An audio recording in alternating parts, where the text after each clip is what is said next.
Era una agradable tarde de verano y toda la familia estaba de vacaciones disfrutando las maravillas naturales del desierto. Y cuando digo toda la familia, digo toda la familia, abuelos, primos, tíos y hasta las mascotas. Diego caminaba con su sobrina a través de un cañón de ranura, es decir, un estrecho desfiladero con enormes paredes de piedra creadas por siglos y milenios de erosión.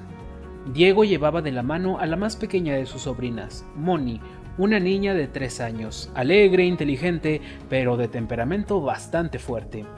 Todos estaban maravillados por las caprichosas formas que se extendían muchos metros por encima de sus cabezas. La vista era tan sorprendente que la pequeña Moni no se fijó dónde caminaba y se tropezó con una piedra. No fue nada grave, un simple tropiezo y un raspón en la rodilla. Sin embargo, la niña no estaba nada feliz con lo que le acababa de suceder, por lo que después de dar un alarido y percatarse de lo que le había hecho tropezar, exclamó: «¡Piedra tonta!». Casi de inmediato a lo lejos se escuchó: «¡Tonta, tonta, tonta!». La pequeña Mónica se molestó bastante al escuchar cómo se burlaban de ella, pero no sabía quién era esa persona que le estaba llamando tonta, por lo que aún con más fuerza gritó: «¿Quién anda ahí? ¡Ya cállate!». Pero esa maliciosa voz para nada se callaba, pues por todo el cañón de ranura se escuchó: «¡Ya cállate! ¡Ya cállate! ¡Ya cállate!».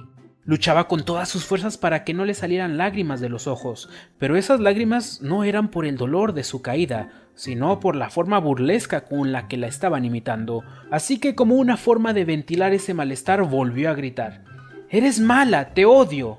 ¡Te odio! ¡Te odio! ¡Te odio!». Diego había visto suficiente, por lo que con tranquilidad tocó el brazo de su sobrina, quien de inmediato le preguntó en voz baja, por temor de que se burlaran más de ella, quién era esa persona grosera que la estaba molestando. Él, también en un volumen muy bajo, le respondió que se llamaba Eco, y solo le dijo que ahora prestara atención. Después, Diego infló sus pulmones para gritar: «¡Hola, eres muy guapo! ¡Guapo, guapo, guapo!». Moni se quedó muy confundida, por lo que preguntó con algo de molestia: «¿Pero por qué Eco es amable contigo y a mí me dice groserías? No es justo». El tío subió a la pequeña en sus hombros y le explicó: «El Eco es como todas las personas y como la vida misma. Si le lanzas cosas bonitas, te regresará cosas bonitas, pero si le lanzas groserías, recibirás lo mismo. Por eso sería tonto hacer o decir cosas feas y esperar algo bueno a cambio». Los 3 gatitos que aborrecían todo. Había una vez una mamá gata que vivía con sus 3 meninos en la calle de una bulliciosa ciudad. El día entero se le iba en encontrar refugio, buscar comida, evadir los múltiples riesgos de la urbe y enseñar a sus crías todo lo que sabía sobre supervivencia. A pesar de tener una vida dura, la gata era feliz y disfrutaba cada día al máximo, pero no se podía decir lo mismo de sus gatitos. «Odio a ese viejo pescadero que nos persigue en cuanto nos acercamos a sus pescados. Odio a esos gatos holgazanes que solo saben comer lo que sus humanos les dan. Odio al recolector de basura que todos los días se llevan nuestros juguetes favoritos. Odio esto, odio aquello, yo lo odio más, no, yo lo aborrezco más y aborrezco más cosas». Era lo único de lo que hablaban los meninos. Al principio su madre solo escuchaba y hasta le parecía gracioso lo gruñones que eran sus pequeños. Sin embargo, cada día se quejaban más, cada día decían odiar más cosas e incluso se veían más insatisfechos con su vida. Así que en lugar de preocuparse, la mamá decidió ocuparse e ideó un plan. «Aquí tienen, una para cada quien», fue lo que la mamá gata dijo un día en el que llegó a donde sus bebés con 3 papas. «Tengo un juego para ustedes. Piensen en todos y en todo lo que odian y escojan una patata.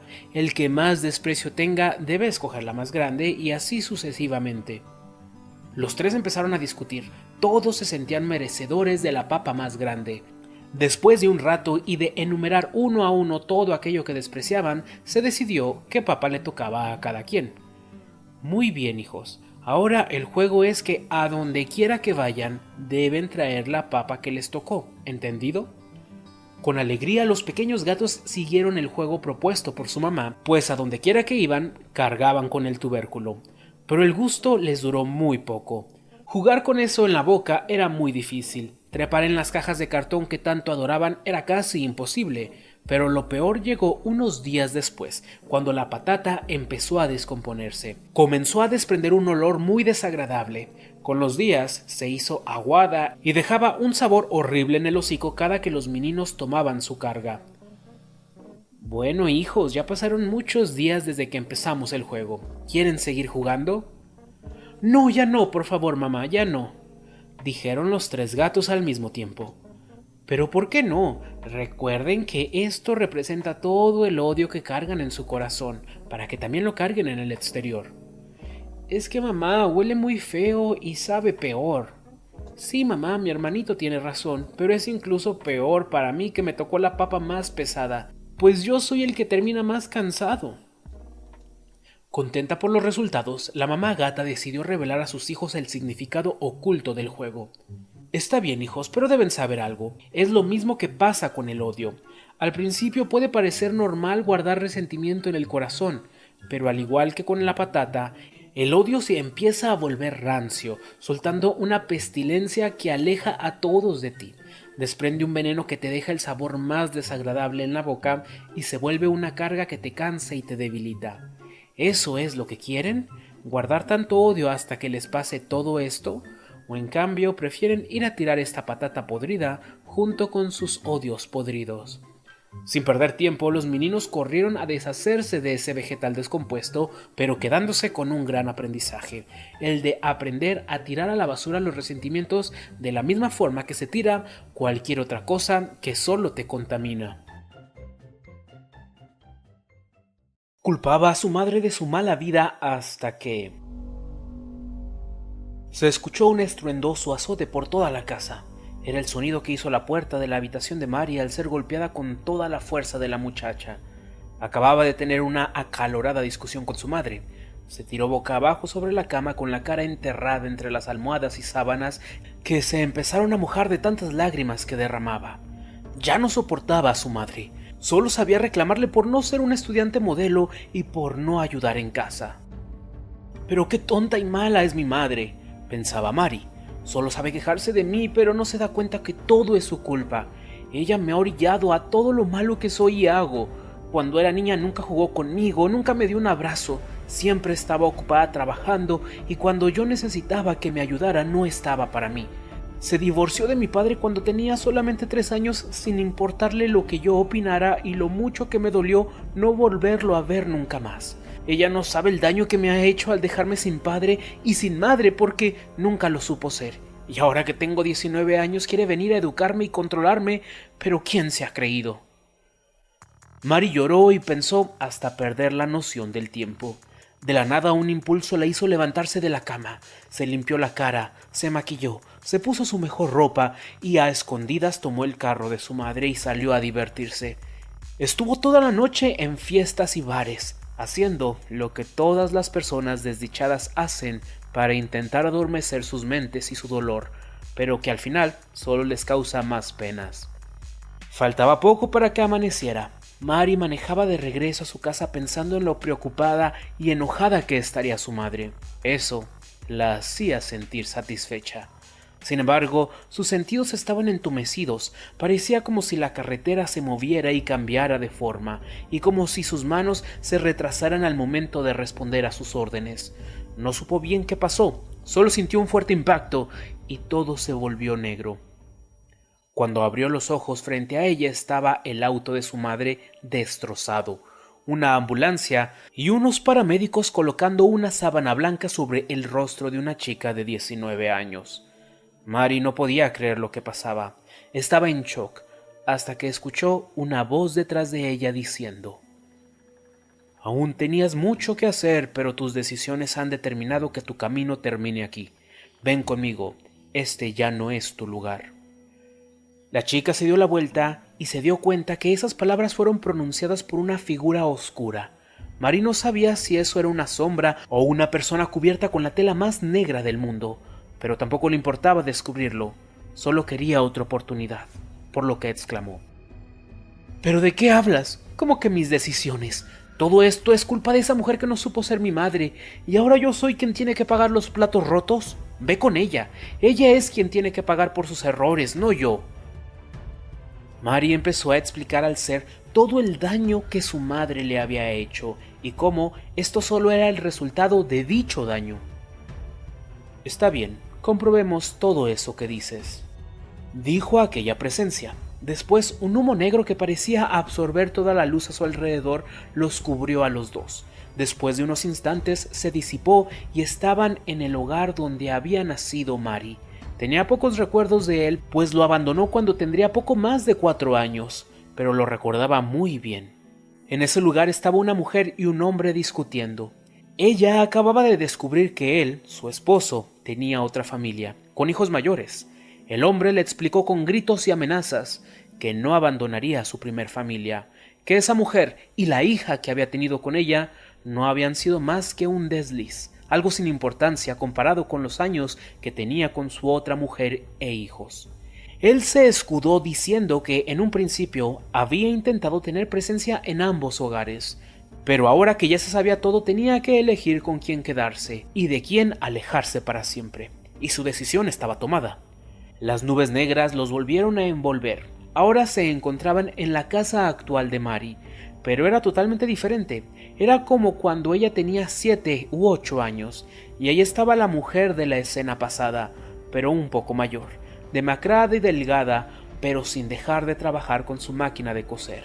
Se decía a sí misma en voz baja: no importa lo que tenga que trabajar, voy a sacar adelante a mi hija, voy a darle una educación, voy a pagar las deudas descomunales que me dejó su padre y sobre todas las cosas, no voy a dejar que su corazón se llene de odio, ni aunque sea en contra de aquel ingrato que nos abandonó.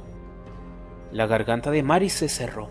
Esta era una parte de su vida que nunca había conocido, pues esa mujer era su madre, y nunca le comentó nada de esto para no herirla. Entonces, todo esto no fue culpa de mi mamá, sino del desgraciado que nos abandonó. El ser asintió con la cabeza. Pues esto me da aún más la razón. Yo no puedo pagar por los errores de un poco hombre como él. Llévatelo a él. Él es el culpable, no yo, ni siquiera mi madre. Sin decir nada, la negrura volvió a ser convocada y en esta ocasión fueron llevados a una casa muy elegante, con muebles que hoy en día estarían muy pasados de moda, pero ahí parecían nuevos. Un enorme televisor en blanco y negro adornaba el centro de la sala. Alrededor de ella había una familia riendo mientras probaban comida deliciosa, pero a lo lejos se escuchaba un sollozo.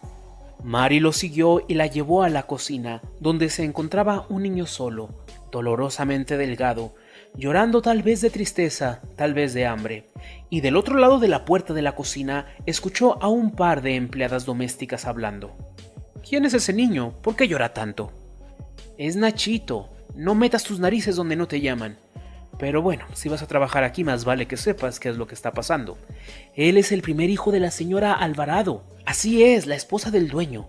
A lo que tengo entendido, ella salió con su chistecito cuando apenas era una muchachilla, pero no le quisieron responder. Cuando el señor de la casa la conoció, ella ya tenía a su chilpayate, y aún así la aceptó y se casó con ella como Dios manda. Y mira que eso no lo hace cualquiera. Pero el señor es bueno, pero no tarugo, así que el niño no puede vivir como sus hijos de sangre, ni tener el mismo trato, ni comer lo mismo, así que mejor déjalo ahí, llorando, si no quieres meterte en problemas con el patrón. Mari prácticamente no sabía nada de su padre, solamente su nombre, que era Ignacio Alvarado.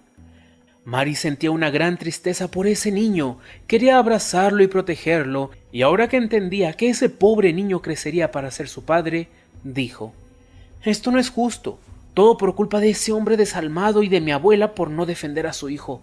Ellos son quienes deben de pagar, ¿por qué yo y mi familia tenemos que sufrir por culpa de ellos?». Así fueron el espectro y la chica, viajando atrás en el tiempo, buscando al culpable de su desgracia, pero siempre se encontraban con lo mismo, que aquel que hizo daño fue lastimado igual o peor en el pasado, y a veces no solo por una persona, sino por muchas, o a veces por instituciones o grupos. «Esto es un cuento de nunca acabar», protestó Mari. «¿Por fin lo entiendes?», respondió el ser. «El sufrimiento es una cadena interminable de daños, en el cual buscar quien la inició es lo peor que pueden hacer. pues la libertad de esa cadena no está en quien la inició, sino en quien está dispuesto a por fin romperla. Todo alrededor de Mary empezó a desaparecer en la negrura, mientras escuchaba su nombre, primero muy tenue y cada vez con un mayor volumen. Abrió los ojos y era su madre con una taza de chocolate caliente y malvaviscos en ella, igual que como cuando de niña Mary estaba triste y su madre trataba de consolarla con su bebida favorita. La chica abrazó a su madre con fuerza, pues aunque todo había sido un sueño, el mensaje era muy cierto.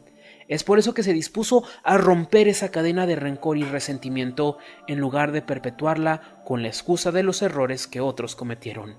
Al poco tiempo, se enteró que, en efecto, su padre tenía otra familia y más cosas que le hicieron pensar que tal vez eso no había sido un simple sueño.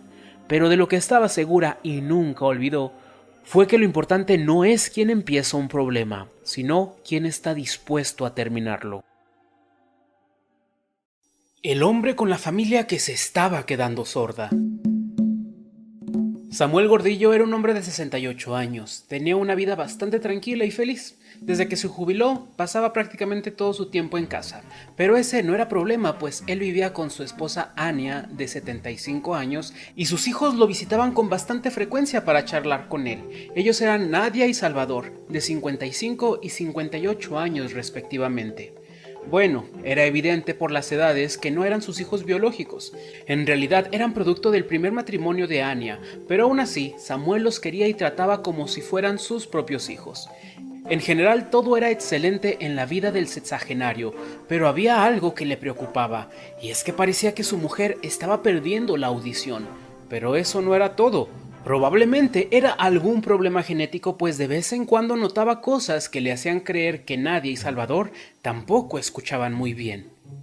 Le tomó tiempo a Samuel percatarse de la sordera que parecía avanzar paulatinamente entre los miembros de su familia, pues en realidad no había mayor dificultad para comunicarse con ellos cuando los tenía frente a frente, pero cuando no era así, en ocasiones no le escuchaban.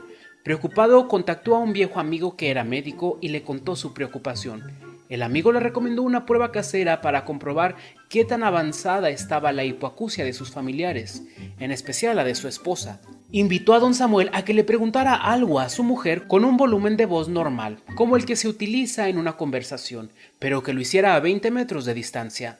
Si no lograba escucharlo, tenía que acercarse 6 metros, lo que equivalía aproximadamente a 6 pasos, y volver a preguntar hasta que por fin recibiera una respuesta. Una vez que tuviera esa información, podría volver a contactarlo para conocer la gravedad del problema y decidir cuál sería la mejor forma de proceder. A Samuel le parecía excelente la prueba recomendada por su amigo y le propuso a su mujer hacer un día de campo, aunque eso era solo una excusa para tener el espacio suficiente para realizar la prueba con su mujer y sus 2 hijos. Cuando llegó aquel día, Ania, Salvador y Nadia empezaron a colocar todo lo necesario para el picnic, por lo que Samuel aprovechó para retirarse a sus espaldas caminando 20 pasos. Una vez estuvo a la distancia indicada, dijo: «Amor, ¿qué trajiste para comer?». Sin embargo, no recibió respuesta alguna. Caminó 6 pasos y repitió: «Amor, ¿qué trajiste para comer?». Esperó por unos instantes la respuesta, pero no recibió nada. Empezó a preocuparse, pues sus hijos tampoco lo escuchaban, así que caminó otros 6 metros y preguntó: «Mi vida, ¿qué trajiste para comer?». Pero nadie le respondió, ni siquiera un «¿Qué fue lo que dijiste?». Aún más preocupado, se aproximó la distancia acordada con su amigo, dispuesto a preguntar de nuevo, pero angustiado, pues ya solo estaba a 2 metros de distancia. «Mi cielo, ¿qué trajiste para comer?». En ese instante volteó Nadia. Gracias a Dios, probablemente era quien le había afectado menos aquella sordera genética. Eso por lo menos fue lo que pensó Samuel, hasta que escuchó la respuesta de su hija. «Oye papá, pero si ya van 4 veces que mi mamá te dice que trajo ensalada, ¿qué no escuchas bien o qué?». Amor a la cocina, reconocimiento internacional y dinero. Esos eran los pilares de la vida del éxito de Norberto. Un reconocido chef, dueño de su propio restaurante, un lugar afamado por su deliciosa comida de mar. Seguramente la vida de Norberto era la envidia de muchos de sus colegas. Sin embargo, es muy común que una fachada inmaculada oculte un interior putrefacto, y la vida de Norberto podría ser cualquier cosa menos envidiable. Minerva era la esposa de Norberto, con la que tenía 13 años de casado, y Ana María, su hija, de la misma edad. En el fondo las quería mucho, pero cuando se trataba de estar con ellas prefería aplicar el viejo refrán que reza: de la familia y del sol, entre más lejos mejor. No perdía oportunidad de estar fuera de casa, trabajar en su restaurante, viajar a convenciones profesionales, salir con amigos, visitar a sus parientes lejanos. Cualquier excusa era suficiente para no estar bajo ese techo de reclamos, gritos, faltas de respeto y frialdad. Todas sus amistades compadecían al pobre chef. No entendían cómo una persona tan exitosa, creativa y disciplinada tenía que sufrir en las garras de una familia abrasiva y demandante. Quedaban desconcertados cuando escuchaban las constantes peleas que tenía con Minerva y las faltas de respeto de Ana María, especialmente tomando en cuenta todo lo que Norberto hacía y toleraba por ellas. Así es, todas las personas cercanas a él lo compadecían. Seguramente esto era un indicio de que Norberto tenía razón, aunque bueno, tal vez el hecho de que Norberto rechazara y se alejara de todos aquellos que no le daban la razón también tuviera algo que ver. Y vaya que no fueron pocas las personas de las que se tuvo que alejar. En una ocasión, mientras Norberto y sus amigos tomaban unas cervezas, uno de ellos comentó que en unas cuantas horas tenía una cita de lectura de cartas con una famosa vidente. Algunos se burlaron, a otros les entró la curiosidad, pero al final todos accedieron a acompañarlo para que también les leyeran la suerte. Norberto fue el último en entrar, pero era sorprendente cómo todas sus amistades salían impresionados por las cosas tan detalladas que les daba la adivina. Era algo alucinante. Aún así, Norberto se mostraba escéptico, o tal vez solo era su forma de demostrar su miedo a la verdad. Por fin entró. Se encontró a una mujer de avanzada edad, de cabello canoso, piel arrugada, pero con los ojos azules, penetrantes y vivaces como los de una jovencita. El cocinero explicó un poco de su dolorosa vida privada y de inmediato la mesa se empezó a llenar de cartas, y la anciana no tardó en darse cuenta de lo que realmente sucedía. Por ejemplo, las diversas formas con las que él humillaba y menospreciaba a su mujer, las afiladas palabras con las que respondía a cualquier cosa que su débil ego percibía como un ataque, la forma en la que trataba de compensar a su hija por las ausencias y el ámbito de agresión en el que ella vivía, por medio de regalos, dinero y conversaciones banales que solo enfurecían más a la chica al ver el nivel de negación y cinismo de su padre. También podía ver todas las veces que Minerva le pidió separarse, pero él se negaba rotundamente, tal vez por miedo, tal vez por amor, o tal vez por lo cómodo que era tener a quien culpar por las desgracias que le pasaban. Mientras que con su sexto sentido la adivina observaba todo esto, guardaba silencio y miraba profundamente a los ojos del hombre, pues también sabía que si le decía la verdad, él se escudaría afirmando que eran patrañas, pues era lo que siempre hacía cuando alguien no alimentaba sus patéticos delirios, por lo que solamente afirmó lo siguiente: «Ya veo, sin duda estás en una situación difícil, pero no soy yo quien te tiene que abrir los ojos, muchacho. Tan solo necesitas estar muy pendiente a los mensajes y ellos te darán la respuesta. Hay una frase que dices mucho: yo estoy haciendo las cosas bien. La dices mucho, ¿verdad?». Al escuchar la frase, Norberto simplemente levantó uno de sus hombros, intentando indicar que ciertamente es una frase que dice mucho, pero a la vez indicando que si la decía era porque en efecto siempre hacía las cosas bien. «Presta atención a las señales», prosiguió la anciana, «y tan solo recuerda que los resultados no mienten». Norberto se sintió agredido por esas palabras y decepcionado, pues mientras que a sus amigos les había dado mucha información y consejos, a él solo le brindó unas cuantas palabras y frases crípticas, por lo que no le quedó más que levantarse y decir antes de retirarse: «Muchas gracias por nada». Norberto intentó olvidar esa experiencia. Mientras manejaba de regreso a su casa, su madre le llamó por teléfono, pidiéndole un gran favor. Loreto, un ahijado de su madre, acababa de terminar sus estudios en una prestigiosa escuela culinaria y necesitaba trabajo, y qué mejor que el restaurante de Norberto para empezar la carrera de un chico tan prometedor. Norberto no estaba seguro, pues era sumamente cuidadoso con las personas que dejaba entrar en su cocina, pero era incapaz de decirle no a su madre, por lo que el joven comenzó a trabajar al día siguiente. Norberto quiso enseñar personalmente a Loreto todos los detalles de cómo se cocinaba en su restaurante, pero el muchacho tenía una pésima actitud. Probablemente esperaba que su primer día en el mundo laboral fuera en el puesto de cocinero en jefe y no como ayudante.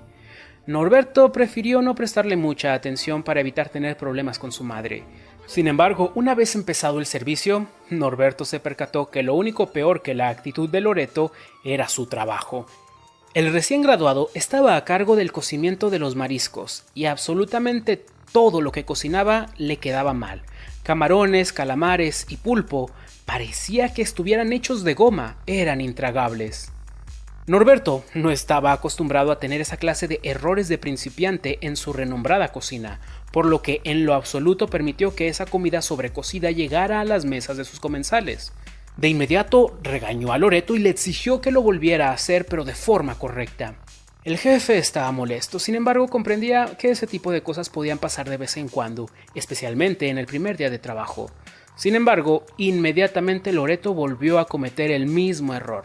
El chef lo regañó, lo mandó a repetir el trabajo y, ¡oh sorpresa!, Loreto regresó de nuevo con mariscos de goma. Norberto estaba harto, le indicó que estaba sobrecociéndolos y lo envió a cocinarlos de nuevo, solo para percatarse que el ahijado de su madre regresó con el mismo error. ¿Pero qué demonios estás haciendo?, gritó el chef Norberto. Una y otra vez haces lo mismo, no escuchas, no aprendes, ¿tu ego es tan grande que te tapa las orejas o qué? ¿Acaso esperas que haciendo la misma tontería una y otra vez va a llegar un momento en el que por arte de magia te van a salir las cosas bien? Deja tu estúpida arrogancia y cambia la forma en la que estás haciendo las cosas. De inmediato Loreto replicó con indignación. Tal vez el problema es tuyo, chef, porque yo estoy haciendo las cosas bien y no tengo nada que cambiar. En ese momento las piezas del rompecabezas encajaron. Fue como si todo a su alrededor se silenciara, incluido el pomposo pseudo cocinero que acababa de contratar. Esa era la frase que mencionó la bruja y la frase con la que siempre respondía a Minerva, con la que siempre se quejaba del rechazo de su hija, y de repente todas aquellas cosas que le acababa de decir a Loreto era como si se las dijera a sí mismo. Durante todos estos años había estado actuando como un imbécil con su familia, pues no intentaba cambiar nada, ni siquiera le permitía a su mujer separarse de él, aunque ya incluso ella le había dicho que no lo amaba más, pero tampoco hacía nada para conquistarla de nuevo. ¿Pero qué? ¿Acaso esperaba que cometiendo las mismas tonterías una y otra vez iba a llegar un momento en el que por arte de magia todo se iba a resolver? Por fin se percató que lo único que había estado haciendo era quejarse de lo mal que lo trataban, pero no hacía nada para resolverlo. En ese momento, Norberto no sabía qué sería mejor. Tal vez la separación, tal vez intentar reconquistar a su mujer que en definitiva ya no quería estar con él, y de esa forma romper con los patrones de violencia que tantos años habían alimentado. No sabía qué hacer. Lo que sí entendió, y que era bastante valioso, fue que no podía seguir intentando una y otra vez lo mismo, esperando resultados diferentes.